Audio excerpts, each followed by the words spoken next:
Une situation de non-écoulement des produits vivriers, notamment le maïs, est constatée depuis quelques jours dans nos marchés. Cette situation est due aux réformes dans le secteur agricole qui ont permis d'améliorer les revenus des acteurs dans la chaîne de production. Ainsi, la production de céréales s'est accrue. C'est comme ça que de 1 200 000 tonnes de maïs il y a 2 ans,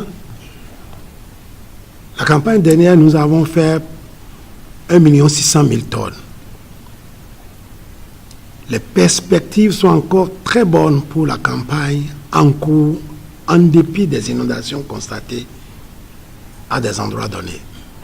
Le sac de maïs sur les marchés primaires était souvent de 16 18 000 et sur les marchés de consommation 24 30 000. Si vous allez à Topa aujourd'hui, vous aurez le sac à moins de 20 000. Si vous allez sur les marchés primaires de collecte, il est encore à 10 000, 11 000. Un surplus de production et une baisse des prix qui constituent des manques à gagner pour nos producteurs. Face à cette situation, le ministre de l'Industrie, du Commerce et de l'Artisanat appelle à lever les barrières.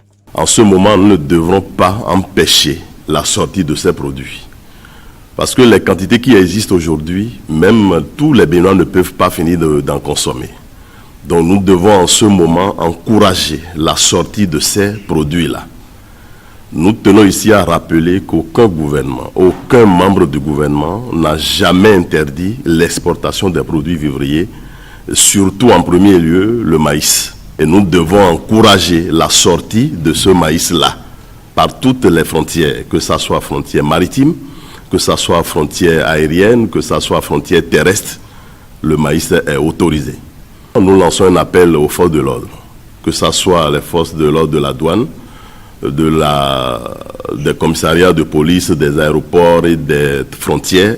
Nous leur demandons, des ports aussi, de ports maritimes, nous leur demandons d'autoriser la libre circulation de ces marchandises, de ces produits vivriers, en l'occurrence le maïs, que cela sorte et que les frères des pays voisins puissent en bénéficier. Le ministre Jarissou a par ailleurs rassuré que le stock de maïs disponible est bien au-delà des normes et qu'à cela devrait s'ajouter la quantité qui sera issue de la campagne en cours.